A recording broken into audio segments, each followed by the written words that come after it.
Une chaîne mais aussi un groupe d'astrophotographes passionnés et avertis, je vous présente la team Astrofleet. Leur talent n'est d'égal que leur humour et leur humilité. Ouais, bien bonjour à tous. Bonjour. Bonjour Laurent. Hello. Donc nous avons Cédric Moreau, Mathieu Collegno et David Cara. Il me semble que vous avez tous une chaîne qui s'appelle Astrofleet Team. Tout le monde y participe, c'est ça? C'est ça, oui. Alors, c'est plus ou moins avec plus ou moins d'assiduité suivant le temps disponible pour les uns et les autres. Je dirais qu'on est un peu complémentaires. Ouais, c'est surtout ça. Ouais. Voilà. On va voir la speakerine un petit peu David, avec un petit point d'humour. Et puis après, derrière, il y aura tout ce qui va être échange au niveau technique, au niveau mise en place, pour qu'on puisse lancer directement et simplement tout ce qu'on a envie de faire, et comme on a envie de le faire pour présenter de la meilleure façon. Je pense que j'ai bien résumé, non David? Ah oui, complètement. Ouais. Après, la principale difficulté, mais on la connaît tous avec l'astro, c'est que ça prend beaucoup de temps, que c'est un domaine où dès qu'on veut faire une vidéo où on veut montrer, par exemple, comment faire fonctionner tel ou tel matériel, ça prend un temps fou, il faut avoir ce temps-là disponible. Et c'est vrai que les derniers mois, mine de rien, on les a passés plus à régler du matériel et à essayer de se mettre tous au point pour pouvoir travailler tous ensemble avec la même focale, puisque la particularité de l'équipe, c'est qu'à une exception près, on a tous des Ritchey chrétiens en 8 pouces. Mais entre les problématiques de monture, les problématiques de collimation dans lesquelles certains sont encore, notamment moi, plus les problématiques de panne matérielle, parce que, et là on va penser à Cédric, il y en a quelques-uns qui n'ont pas eu de bol avec leur monture, avec leur CEM 70 pour faire une mauvaise pub à Ioctron, parce que là c'est pas terrible au niveau du contrôle qualité. En fait, ça nous a bouffé énormément de temps, donc je pense que la chaîne, on la développera un peu plus à partir de la rentrée, et là, tout le monde pourra plus facilement participer. Mathieu nous avait fait un joli time-lapse sur sa capture de M51 et sur le traitement derrière. Cédric avait fait pas mal de vidéos déjà pour la chaîne ZWO en trade francophone. Donc, ça serait bien qu'il fasse des tutos aussi à terme, mais pour des raisons professionnelles, on verra tout ça, je pense, à l'automne. Voilà. Après, pour tout ce qui est tuto, moi, ce que j'aimerais, c'est que les gens proposent ce qu'ils aimeraient voir, parce que on pourrait faire du tuto imposé, mais après, ce que la communauté a envie de voir en priorité, ça pourrait être sympa de le mettre en avant de suite. C'est ça. Ça, je suis d'accord avec ça. Mathieu, ça te va, toi aussi? Oh, moi, tout à fait. On n'est pas chiant en plus dans l'équipe, c'est formidable. Non, pas du tout. D'autant que David, tu m'as mangé en quelque sorte une de mes questions. J'allais vous poser la question si vous utilisez tous effectivement un ARC8, pour ma part aussi d'ailleurs, je le dis au passage. Vous avez récemment fait une photo ensemble, une photo commune, la M51, hein, donc c'est bien ça? Ouais, ben nous, on a des temps de pause unitaires chacun, qu'on a pré-traité. Et c'est Alex qui a fait le montage final sur l'empilement des couches et le traitement derrière, qui a fait un super boulot d'ailleurs, parce qu'elle est très très bien ressortie. Donc, c'était un petit peu le coup d'essai, parce que comme c'était la vraie photo, la première photo communautaire entre guillemets de l'équipe, ça permettait d'accorder un petit peu les échantillonnages, d'accorder un petit peu, parce que je suis le seul dans l'équipe à tourner encore en couleur avec la 2600. Et donc l'idée c'est de pouvoir ajouter la couche couleur de mon côté, puis qu'après David, Mathieu, Alex fassent les couches H, O, S en fonction des objets qu'on va tirer. Et c'était voilà, surtout de caler les collimations, de caler en fait tout ce qui va sur du communautaire qui n'est pas si évident que ça au début. Alors, on va peut-être parler de votre parcours à chacun. Une fois n'est pas coutume, on va peut-être commencer par le plus jeune. Donc Mathieu, si tu peux nous expliquer un petit peu ce qu'est ton parcours au sein de l'astronomie ou l'astrophoto. Alors moi, ça a démarré il n'y a pas très longtemps, ça fait 2 ans que je suis dans l'astrophoto. J'ai jamais mis l'œil dans un oculaire. Je tiens à le préciser parce qu'il y a beaucoup de gens qui disent oui, il faut commencer par observer, apprendre le ciel et tout. J'ai jamais mis l'œil dans un télescope. J'ai été très mal conseillé depuis le début. J'ai acheté un Omégon 150 sur une EQ4 déplorable, vraiment, vraiment dégueulasse, que j'ai vite revendu pour acheter un 150 sur une EQ5. J'ai fait mes premières photos sur ce télescope. Donc il y a tout à fait 2 ans, c'est ça, juste avant l'été. Et depuis, j'ai augmenté mon matériel, je suis passé sur une EQ6.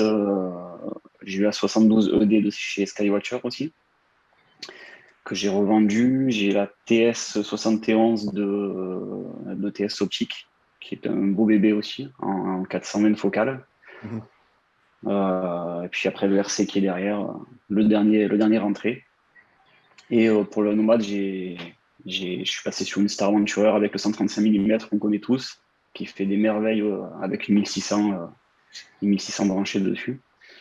Mais ouais, non, voilà, j'ai appris tout seul dans mon petit jardin. J'ai mangé des tutos, j'ai dévoré les tutos, j'ai dévoré la Bible qui est le livre de Thierry Legault, l'astrophoto.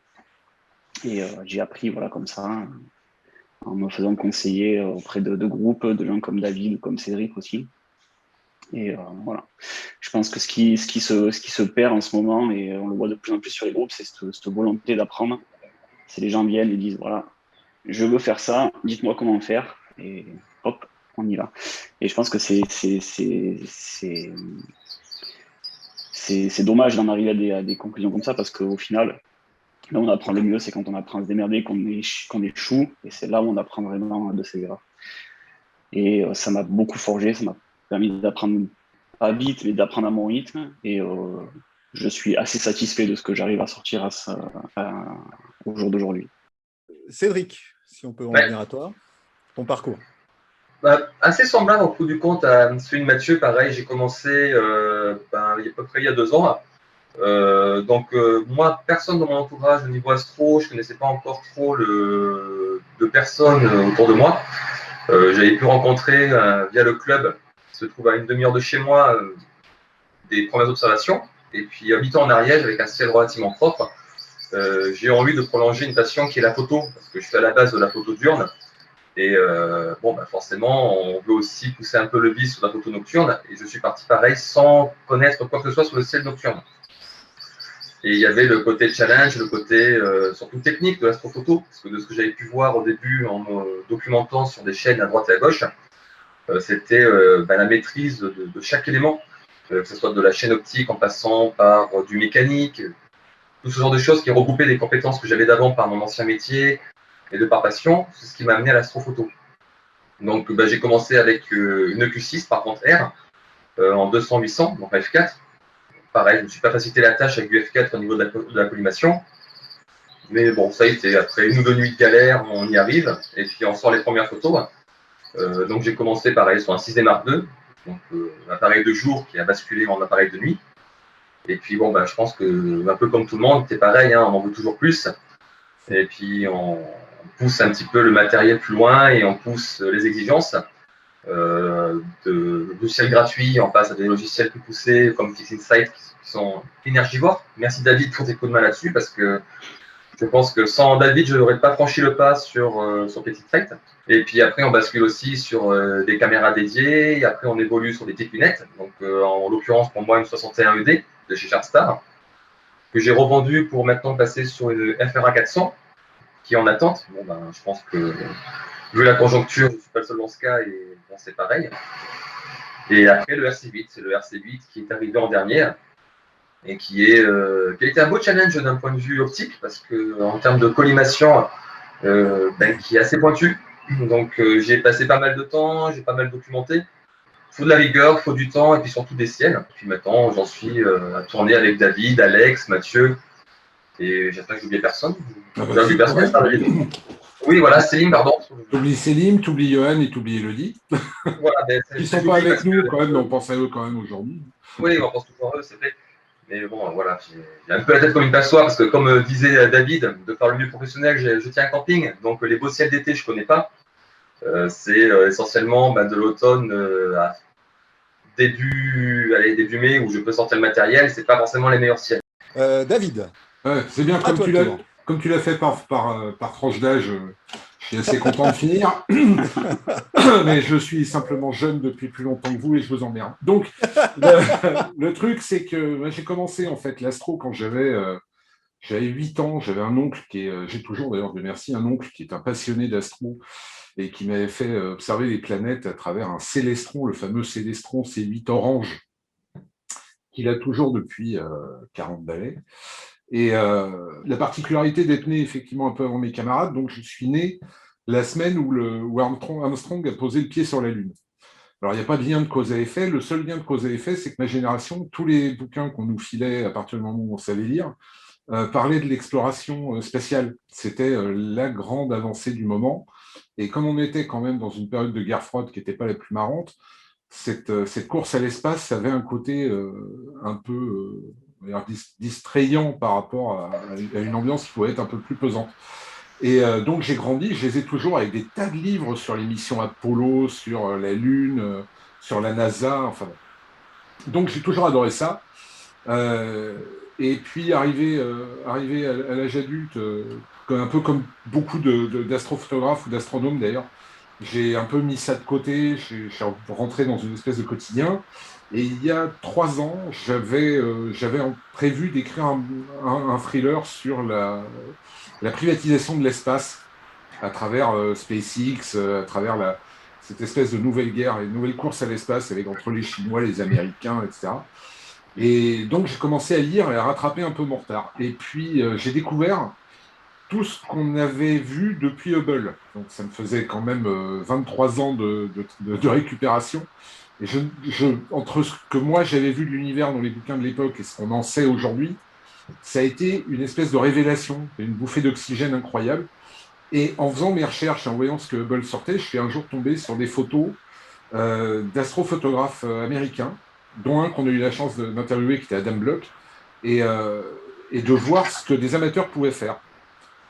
Et alors, un peu comme Mathieu, finalement, moi, remettre le nez dans un oculaire, enfin l'œil dans un oculaire, parce que le nez, ça ne sert pas à grand-chose.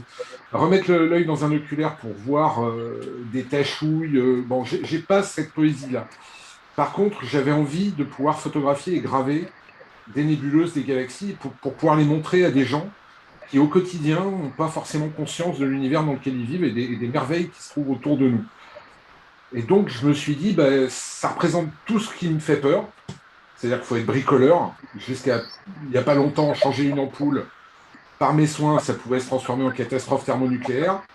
J'avais jamais utilisé un tournevis de ma vie. Je ne savais pas ce qu'était un appareil photo. Je ne savais pas ce qu'était un capteur.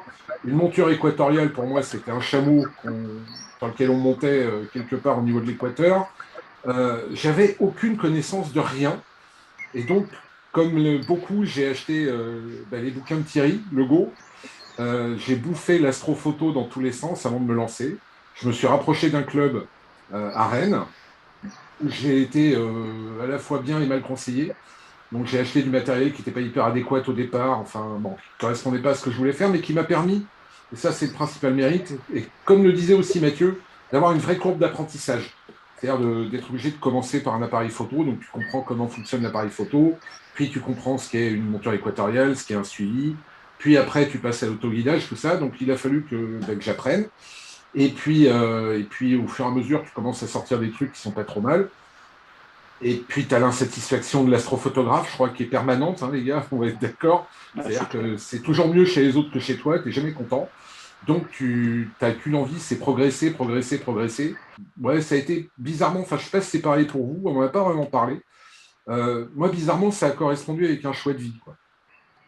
Ça a complètement correspondu avec un virage de vie qui a consisté à me débarrasser de plein de trucs que je ne considère pas importants dans le quotidien et à me dire les années qui me restent, j'espère qu'il m'en reste quelques-unes malgré mon âge avancé, je vais les consacrer plutôt à ça et plutôt à le faire partager au plus de gens possible. Ok, merci David. Quelle est votre première émotion en astronomie ou en astrophotographie? On va commencer par le plus vieux, hein, Mathieu, ça c'est pour faire plaisir à David. C'est gentil. Je sais, c'est difficile à décrire quand même cette satisfaction de voir la première photo apparaître sur l'appareil photo à l'époque quand j'ai commencé. Orion qui se dessine sur le petit écran de l'appareil photo, c'est une sensation qu'il faut vivre, je pense, pour comprendre. Et après, quand on arrive à faire des traitements, d'ailleurs, des traitements de plus en plus poussés, merci au tuto de David sur PixInsight, parce que pareil que Cédric, j'aurais jamais emboîté le pas sur Pix, j'y comprenais absolument rien. Et quand on voit les photos s'afficher à l'écran, mais bon, comme disait David, c'est l'éternelle insatisfaction, c'est-à-dire que moi, les photos, je les traite, je les mets sur Lightroom dans ma bibliothèque, je les regarde plus parce qu'après, si je les regarde, il y a toujours des trucs qui vont me tracasser, il va falloir que je les reprenne 100 fois, donc je les regarde plus. Mais c'est un sentiment de... Ouais, c'est difficile à décrire comme sentiment. Je sais pas ce qui est pour vous, mais j'ai énormément de mal à le décrire, moi. Merci Mathieu. Cédric? Moi, ça a été. Il y a eu trois instants qui m'ont poussé, qui m'ont fait un effet waouh, en fait. Bon, je pense un petit peu comme beaucoup d'astronomes amateurs, ça a été les anneaux de Saturne. La première fois qu'on les voit, c'est cette espèce de coup de barre, on se dit ah oui, on ne peut pas s'imaginer voir ça à l'œil. Et après, lorsque j'ai commencé la photo, ça a été ma première en fait Voie lactée, tout simplement, où on prend conscience en fait de ce qu'on ne peut pas voir déjà à l'œil, et qui m'a conforté vers l'astrophoto. Et ça a été ensuite celle où j'ai été plus ou moins satisfait, et qui, grâce à David, j'ai pu pas mal avancer. Ça a été surtout ma nébuleuse du cœur, une nébuleuse que j'avais fait en grand champ, où j'avais passé beaucoup de temps à titiller, et c'est là que je me suis dit, bon, c'est dans cette direction que je veux aller. Et je sais qu'elle n'est pas exemple de défaut. J'en vois encore tous les jours quand je le regarde de temps en temps, et ça donne envie de progresser. Après, voilà, c'est toujours le temps, et le temps surtout, dans les deux sens. Et tu vois, tu parlais des émotions. En fait, bizarrement, il y a deux trucs, trois aussi, on va y aller très vite. L'émotion ressentie, Mathieu, tu te demandais comment on pouvait le retranscrire. C'est pas évident. Il y a une expression américaine que je trouve formidable parce que pour moi, elle résume tout, c'est le sense of wonder. Ça veut dire sens de l'émerveillement. C'est ressentir l'émerveillement. Et je l'ai à chaque fois que j'ai une image qui apparaît. Alors aujourd'hui, je fonctionne par ASIR, donc à chaque fois que je vois un objet, et particulièrement en H-alpha apparaître, je prends une vague d'émotions terrible sur la tête. C'est systématique. La dernière, c'était une rosette. En plus, j'étais sur un nouveau filtre en 3 nanomètres, donc je la voyais comme jamais j'avais pu la voir. Et c'était saisissant. L'autre émotion qui, pour moi, reste la plus forte, c'était ça faisait 2 mois que j'avais mon télescope, mon premier télescope. J'avais ma monture équatoriale, je ne savais même pas comment marchait le GoTo. Donc, je faisais tout à la main. Et j'ai été enrôlé de force par mon club d'astro pour animer la nuit des étoiles. Et il y avait plein de gens, il y avait une foule des dingues pour venir observer les planètes. Et il y a un monsieur de 80 ans qui est venu et qui a vu Saturne dans l'oculaire. Et il a pleuré, mais toutes les larmes de son corps en la voyant. Ça, cette émotion-là, elle restera unique. Il n'y a pas une astrophoto qui me touchera autant que ce moment. Parce que de voir ce monsieur qui, au bout de 80 ans, n'avait jamais vu de ses propres yeux, en fait, une planète, et de voir comment l'émotion l'a submergé, c'était formidable.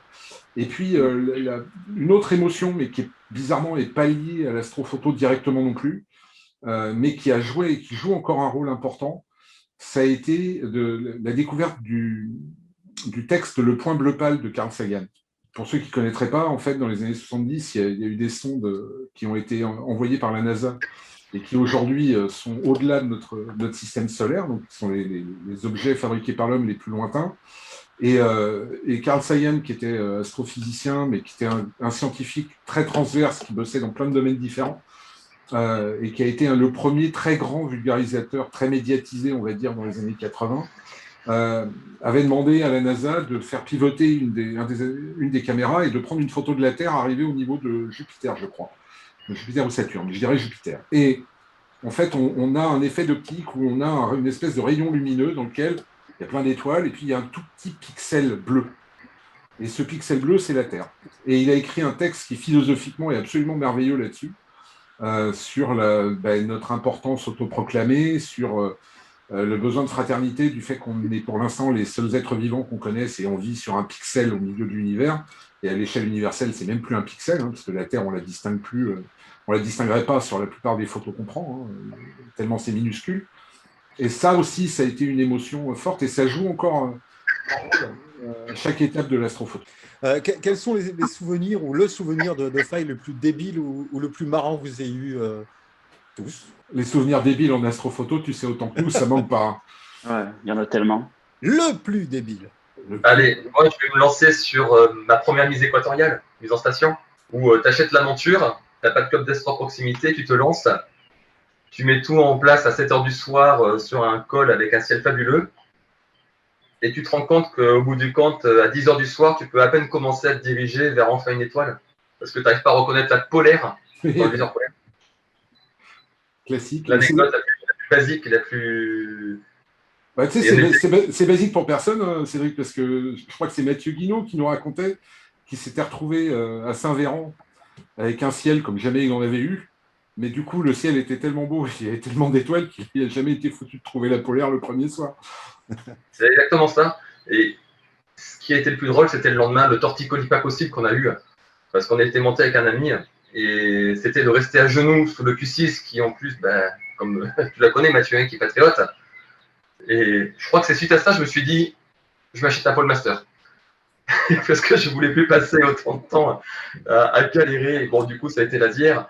Mais ouais, je pense que pour moi, c'était l'anecdote la plus qui m'a le plus marqué parce que c'était juste épique de se retrouver à genoux, la tête à moitié tournée, contentionnée pour trouver une polaire pendant 3 heures. Parce que j'allais te dire, achète un Nazière. Mais bon. C'est déjà. Mathieu? Moi, je pense que c'est le jour où. Je pense que c'est le jour où j'ai monté le 150, la 72ED, plus le chercheur, plus les bandes chauffantes et tout sur la Q6, et qu'elle n'a pas voulu du tout.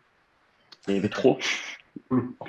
Et c'est là où on se rend compte que, ouais, non, quand ils disent 15 kilos, faut pas chercher plus.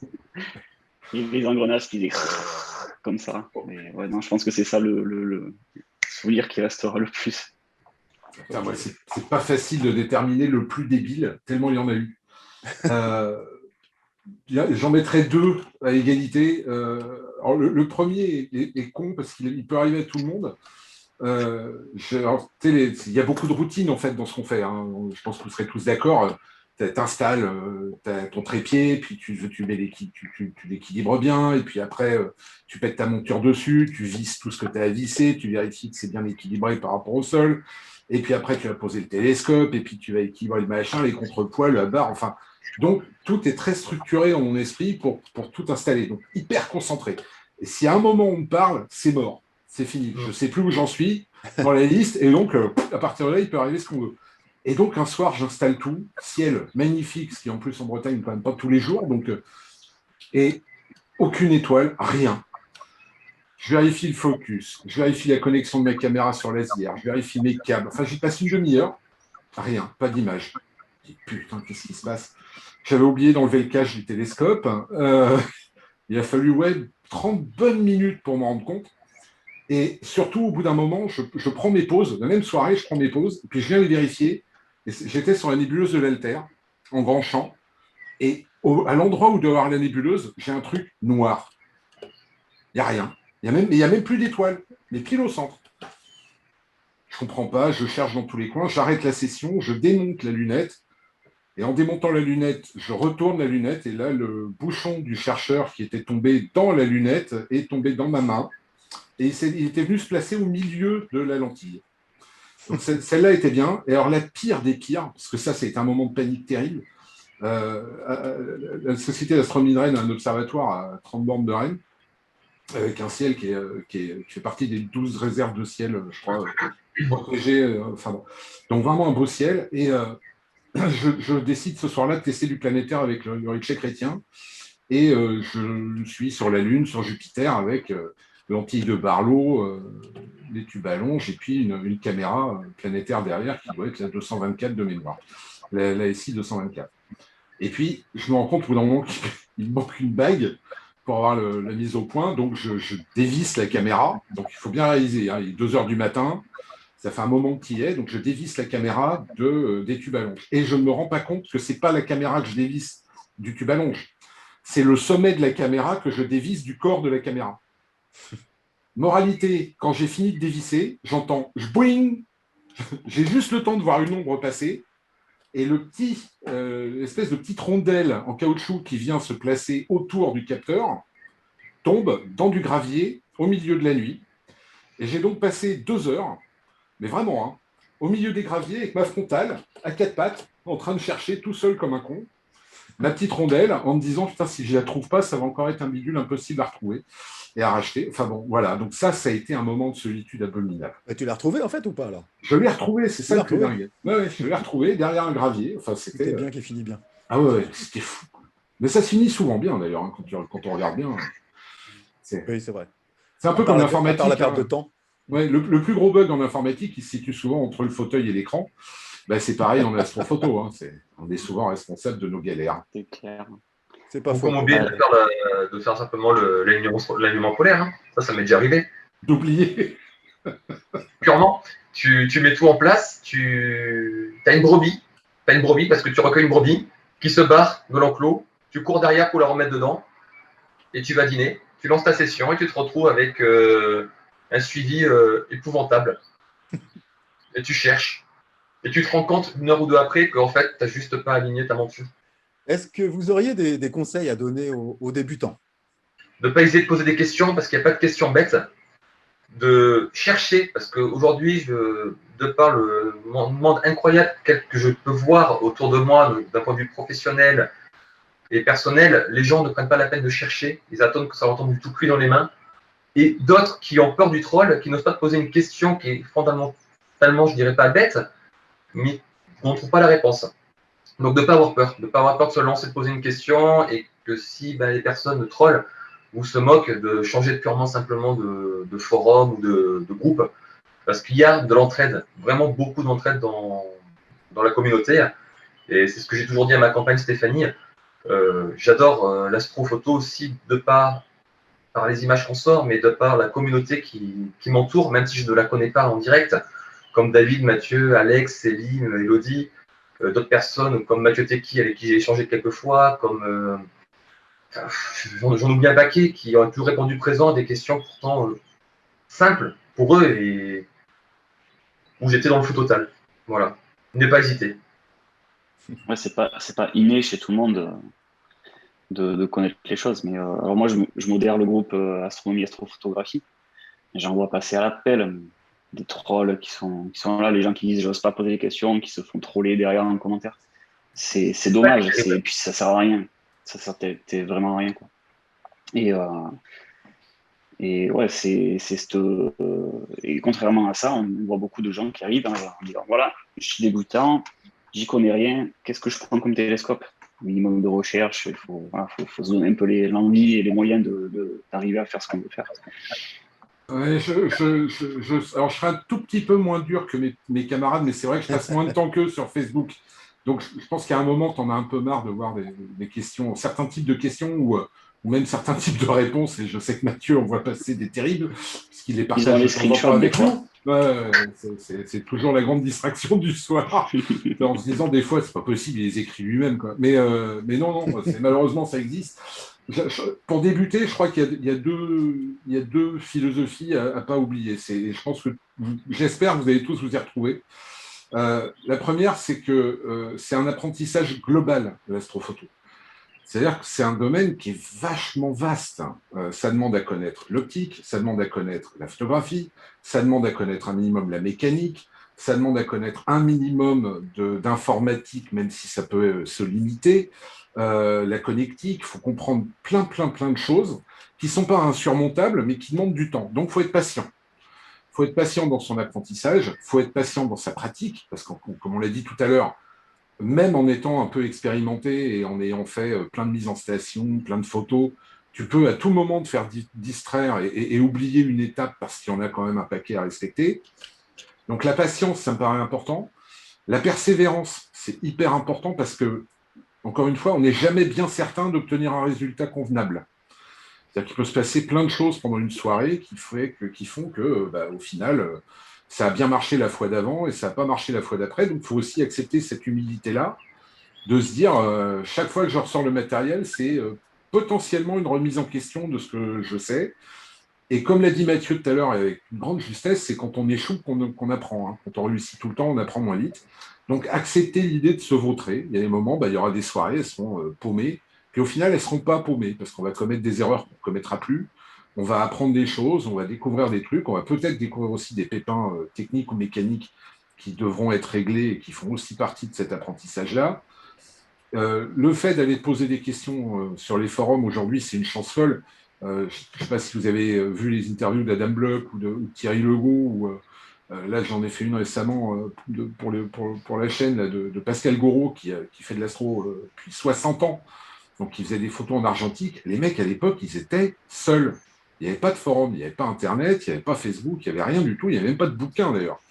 Donc aujourd'hui, on a cette chance d'avoir une communauté qui est à la fois très vaste et puis hyper généreuse. C'est-à-dire qu'il y a vraiment le mec qui t'envoie chier quand tu poses une question, c'est super rare, techniquement. Ça arrive, ça arrive. Ouais, ben c'est malheureux. Enfin, en tout cas, moi, j'ai eu la chance de ne pas en voir beaucoup. Mais globalement, il y a une envie de partager qui est assez forte, qui d'ailleurs est aussi à l'origine de la création de notre équipe. Hein, mine de rien, Cédric l'évoquait tout à l'heure. C'est vrai qu'on est tous extrêmement complémentaires dans nos façons de faire, dans ce qu'on sait faire, et on s'apprend tous des choses. Alors, ils ont eu tous les deux la gentillesse de parler de ce que je faisais sur PixInsight, mais quand Cédric m'a gravé des pièces en 3D, m'a imprimé des pièces en 3D, il doit dire que je ne comprends même pas comment fonctionne une imprimante 3D, je verrai plus tard. Mathieu fait des choses qui paraissent sidérantes, en plus avec une courbe de progression qui est folle, et on a son pendant qui n'est pas là avec nous, mais qui est Alex, qui est pareil, une espèce de créature invraisemblable dans la vitesse avec laquelle il apprend. Fabuleux, Alex. C'est incroyable, mais il est hyper inspirant. Je pense à Elodie qui m'a filé des conseils énormes sur Azière, notamment à des moments où j'avais des problèmes qui n'étaient pas complètement standards et trouver la solution n'était pas évidente. Selim qui m'a fabriqué, lui, une caisse d'alimentation qui est phénoménale et il se balade en électricité dans des proportions qui me sidèrent. Cette complémentarité, on la trouve quand on arrive et qu'on veut apprendre. Donc lire, ça me paraît important. Les bouquins de Thierry là-dessus sont très bien. Il y a aussi ceux de Patrick Lécurieux qui me semblaient pas mal, que j'avais feuilleté un peu aussi. Allez regarder ce qui se fait. Regardez, il y a des tutos en ligne dans tous les coins. Il y a des tutos en français, il y en a de plus en plus. Il y en a en anglais qui sont tout à fait compréhensibles et qui sont très bons. Il y a tout pour apprendre. Il faut juste être patient. Pour moi, c'est la patience, persévérance. À partir du moment où on a ça, on a les fondations du truc. Est-ce que vous avez une vision de l'avenir de l'astrophoto? Cédric, peut-être, avant? Une vision en soi, non, je projette pas. Je préfère en fait le voir au fur et à mesure parce que quand on commence à essayer de projeter entre les soi-disant pollutions lumineuses et autres, on a du mal à. Enfin, sur mon contexte à moi, j'ai du mal à projeter parce que je sais pas. Je ne peux pas vraiment te répondre là-dessus de façon objective parce que je suis un petit peu arrêté sur la conquête spatiale. Je suis un petit peu contre. Je pense que l'humain devrait rester sur Terre et ne pas en bouger. Ah. Quelqu'un qui aime de l'astro dit ça, c'est assez un paradoxe, mais quand je vois un petit peu comment évolue la sphère humaine, ça donne pas envie qu'on aille se répandre ailleurs, quoi. Après, c'est mon intime pour penser, tout simplement. Le droit, le droit. Je vous laisse, hein, je vais aller me pendre et puis je reviens tout à l'heure. Donne-nous un minimum d'espoir. Merde. Après, en même temps, tu sais, David, si je suis allé me perdre en plein milieu de l'Ariège, alors que j'habitais à Nice, c'est qu'il y a une raison, c'est qu'il y a un moment, il y a aussi un ras-le-bol de beaucoup de choses. Bon, après, de par mon métier, j'ai une chance de rencontrer des gens formidables, parce que là où je vis, les gens qui viennent chez moi, c'est des gens qui vont rechercher la nature, des gens qui vont être sensibles aussi au ciel, à la pollution lumineuse, à tout ça. Donc, non, voilà, pour revenir sur la question de base, l'avenir de l'astrophoto, je ne me suis pas posé la question, purement et simplement. D'accord. Après, tu sais ce qu'on dit, hein, plus il y a d'idiots, mieux ça permet de se distinguer. Mathieu? Moi, je vois surtout ce qui arrive derrière, c'est-à-dire les nouveaux concepts de Stellina et le deuxième, je ne sais plus son nom. Le Vescope. Le Vescope, ouais. Il y a ça qui arrive sur le marché qui facilite pas mal l'apprentissage, entre guillemets. Qui l'élimine, d'ailleurs. Photo. Qui élimine tout à fait. Ouais. Mais je pense que l'astrophoto telle qu'on la connaît, avec une vieille monture équatoriale et un gros RC8 dessus, a encore de beaux jours devant lui. Parce que ce qui arrive derrière le Stellina, tout ça, n'est pas encore tout à fait au point et pas à la hauteur de ce qu'on peut sortir avec du matériel à gamme égale. Donc je pense qu'il y a encore de beaux jours pour l'astrophoto amateur à venir. Ouais. Je pense qu'il y a 2-3 tendances quand même qu'on peut envisager. La première, c'est d'avoir des capteurs, parce qu'il n'y a qu'à voir par rapport même à il y a 5 ans, d'avoir des capteurs de plus en plus sensibles, qui vont vraisemblablement réduire encore drastiquement les temps de pause qu'on peut avoir. Il y a des photos qu'on fait aujourd'hui avec des pauses unitaires de 5 minutes. Avant, il fallait une pause unitaire d'1 heure, quoi. Je ne serais pas super étonné que d'ici 4-5 ans, on tombe à des temps de pause qui tournent à la minute maximum pour avoir le même niveau de signal que ce qu'on a aujourd'hui en 5 minutes. Je ne serais pas plus étonné que ça. J'espère qu'il y aura des progrès sur les montures, parce que je trouve qu'il y a... Alors, Ioptron, là-dessus, fait des trucs que je trouve intéressants, notamment au niveau de la connectique, pour prendre en compte tout ce qui est gestion des câbles. Enfin, le cable management est plutôt bien pris en compte. Je pense qu'il y a encore moyen de rendre les montures, je ne sais pas ce que vous en pensez, Yann, un peu plus intelligentes, quand même, un peu plus pratiques. Je pense qu'il y a 2-3 vecteurs d'amélioration possibles. On peut toujours améliorer. Après, bon, je vois les Skywatchers qui sont en fait des tanks. Pour l'avoir démonté plusieurs fois, la mienne, ça va être dur d'élaborer quelque chose de très peu cher, entre guillemets. On a les technologies, mais après, il y a un problème aussi de miniaturisation. Parce que quand tu commences à travailler sur des moteurs à zéro friction et à zéro backlash, tu augmentes des coûts considérables quand tu miniaturises. Donc, il y aura des évolutions, mais je pense que sur la monture, la mécanique, ça va être compliqué. Oh, je ne pensais pas forcément mécanique, hein. Je pensais plus à tout ce qui est électronique, informatique dessus. Ah oui, ça, il y aura, oui, c'est sûr. Le fait d'avoir des montures, des fois, elles sont un peu cons. Il faut qu'elles ne soient pas cassées d'usine, déjà, ce serait bien. Oui, ça serait pas mal. Ouais, c'est vrai. Il faut qu'elles soient bien serrées. Oui, ouais, aussi. Mais non, je pense qu'on vit un vrai âge d'or en ce moment, parce qu'on a plus de moyens qu'il n'y en a jamais eu, en fait. Hein. À l'heure où on se parle, jamais dans l'histoire de l'humanité, faire une photo d'une nébuleuse, d'une galaxie, du ciel profond, a été aussi aisé, au final, même s'il y a des trucs à apprendre. Donc, je pense qu'il y a encore une marge de progression importante, mais qui est plus une évolution que véritablement révolution. Après, les Stellina unistellaires, je pense que l'erreur, pour l'instant, c'est de penser que ce sont des appareils d'astrophoto. Ce sont de bons appareils de visuel assisté. Ouais. Qui pose après un problème, une question pour moi aussi d'ordre philosophique, c'est-à-dire que tu le poses, tu le lances, tu n'as plus besoin de comprendre. Mais tu as un résultat. La notion de courbe d'apprentissage, parfois qui est un peu initiatique qu'il peut y avoir dans la pratique de l'astrophoto, est complètement effacée par ça. Est-ce que c'est un mal? J'en sais rien, pas forcément. Mais est-ce que ça peut définir une tendance de ce que sera l'astrophoto dans 20 ans, par exemple, où on pilotera son robot sans même se demander comment il fonctionne pour avoir M42, M51 peut-être. C'est pas complètement impossible. À voir. Après, on y arrive tous ensemble plus ou moins. Hein. Avec la SIR, on automatise déjà pas mal. Ouais, mais ça ne te dédouane pas de l'apprentissage. Non, tout à fait. Traitement, du temps de pause. Je ne sais pas quelle part l'IA va prendre, par exemple, quand tu vois l'IA qui aujourd'hui a de plus en plus d'importance dans les logiciels de traitement d'images, de vidéos et tout ça. Je ne sais pas dans quelle mesure PixInsight ne pourrait pas être tenté, ou un autre soft d'ailleurs ne pourrait pas être tenté d'en intégrer de plus en plus. Je ne sais pas si le facteur humain ne va pas diminuer un petit peu. Après, pour revenir sur le Stellina, moi je suis plutôt pour parce que d'un côté, ça permet aux gens qui ne connaissent même pas le mot appareil photo ou mise en station, c'est clair, d'avoir une image sur quelque chose et de peut-être motiver des jeunes qui sont extrêmement high-tech, hein, parce que tu regardes maintenant les jeunes aujourd'hui, ils sont beaucoup plus poussés sous le codage que les gens qui codent aujourd'hui. De donner l'envie de découvrir quelque chose qu'ils ne connaissaient absolument pas, de par la simplicité d'amener peut-être une nouvelle passion. Ah, mais ça va démocratiser la chose. Ouais, ça pourrait aider à démocratiser, à pousser. Je ne pense pas que le Stellina arrivera au même progrès que ce que fait un bon vieux 6D avec un 150, 750.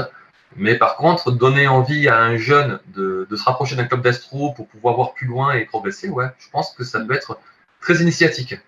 Ouais, mais je pense que ce sont des outils absolument formidables quand tu es une institution ou un centre culturel. Un club, une école, ce genre de choses. Voilà, un club ou une école, de dire, assez aisément, vous allez pouvoir observer le ciel.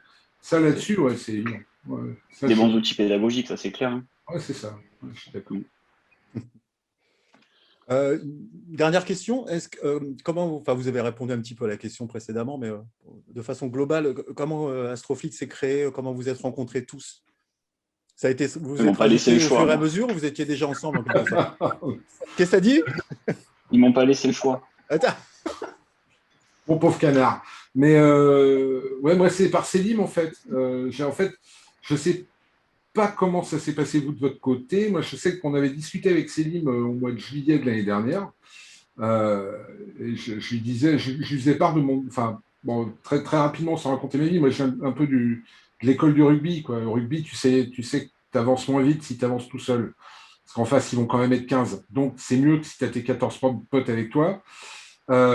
Donc, l'idée de faire quelque chose collectivement, où on pourrait s'entraider, où on pourrait faire des acquisitions communes pour sortir de plus belles images, où on pourrait aussi aider des gens autour qui débutent ou qui ont des problématiques. Parce que moi, j'ai eu pas mal de problématiques sur lesquelles j'ai eu beaucoup de mal à obtenir des réponses, en tout cas des réponses claires. Ça, c'est pas évident. Parce que tout à l'heure, on parlait de l'apprentissage, mais la pédagogie et l'astrophoto, il y a 2-3 progrès à faire quand même. Et voilà, on en discutait avec Célim, et puis il m'a dit, ouais, tiens, pas con. Et je crois qu'il était en contact avec Cédric, Mathieu, Alex, Elodie. Et c'est un peu lui qui a fait un peu répandre l'idée. Et puis voilà, enfin, en tout cas, moi, j'ai adhéré tout de suite parce que bah, ils sont tous adorables, en fait. Hein. Clairement. On essaye d'être adorable. On te ménage, avec ton grand âge. Ouais. On essaiera de ne pas tout dire non plus. Hein. Tout ne peut pas être raconté dans une vidéo, mais grand public. Mais en même temps, c'est parce que vous ne me connaissiez pas avant. C'est pour ça. Voilà, c'est ça. Mais en tout cas, voilà, moi, ça s'est fait comme ça. Donc, Mathieu et Cédric, je ne sais pas vous exactement si ça a été la même chose, ou si vous l'aviez évoqué aussi de votre côté. Moi, ça s'est passé. Vas-y, Mathieu, je t'en prie. Vas-y, Cédric. Vas-y. Pour l'histoire, en fait, c'est. Je vais me tromper de nom. C'est Alex qui avait commandé son RC8 et il était du côté de chez moi, vers Tarbes, un truc comme ça, je sais plus. Et il m'a demandé si je pouvais lui récupérer. Et donc, du coup, j'avais récupéré son tube. Et puis, j'avais foutu l'œil dedans et j'ai dit, tiens, c'est pas mal le RC8. Alors, du coup, j'ai commencé à me documenter dessus. Et je m'en suis commandé un, mais c'était même pas dans l'optique au début d'échanger parce que je n'étais même pas au courant que Starfleet existait. Et c'est Alex qui m'a dit, si tu veux, on fait ça en communautaire avec toute la bande que a cité à l'instant David. Et me voilà, tout simplement. J'ai vu de la lumière, je suis rentré. C'est ça. Nous, avec Céline, on a eu la merveilleuse idée de vouloir acheter un RC8 en même temps. Et on échangeait déjà pas mal avant, donc on ne s'est jamais vu, mais on se parlait énormément. On se parlait énormément parce que maintenant il est très pris. Et, on s'échangeait les annonces de RC8. Ah putain, lui il est là, lui machin. Et au final, un jour il m'a dit on est en train de monter un groupe. Allez, vas-y, viens, on t'a ton RC8, c'est bon, tu viens. Ils m'ont pas laissé le choix, j'ai dit. C'était comme ça. Ça va, tu regrettes pas, on te maltraite pas trop quand même. Non. La seule chose dont je suis dégoûté, c'est que le RC8 qui est arrivé d'occasion a été jeté par-dessus le portail. Ah oui, ça c'était affreux, ça. Je me rappelle. J'ai eu un moment de solitude. Pas bien quand même. Hein. Pas bien. Ouais. Ça va, le process passe bien? Il n'y a pas eu de casse. Heureusement que l'expéditeur, que je remercie, a pris soin de l'emballer avec...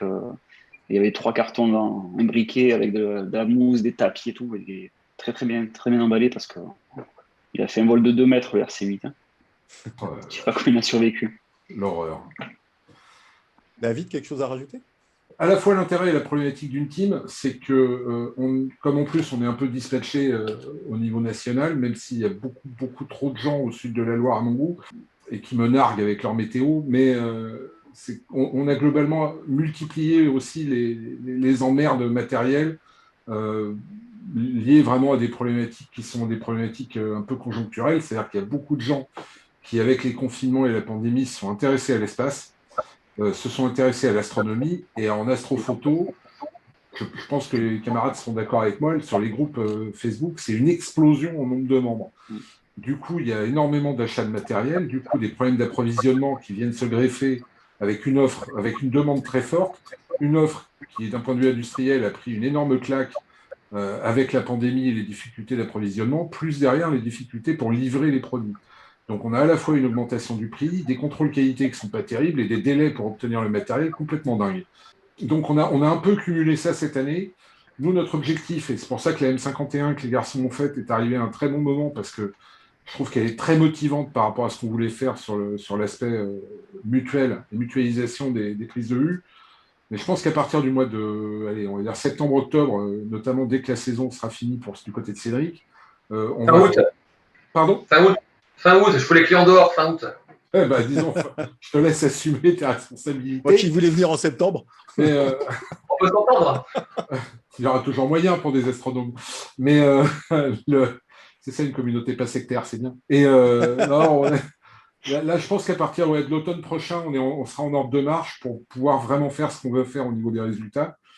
Et ça, c'est vraiment cool. Et je suis assez, pas trop pressé que l'été soit passé, mais je serais content d'y être en tout cas. Merci à tous les quatre. Si vous me permettez, je voudrais clôturer juste avec une phrase que mon ami Pierre Marigori m'a dit hier, astrophysicien que j'ai interviewé il y a quelques semaines.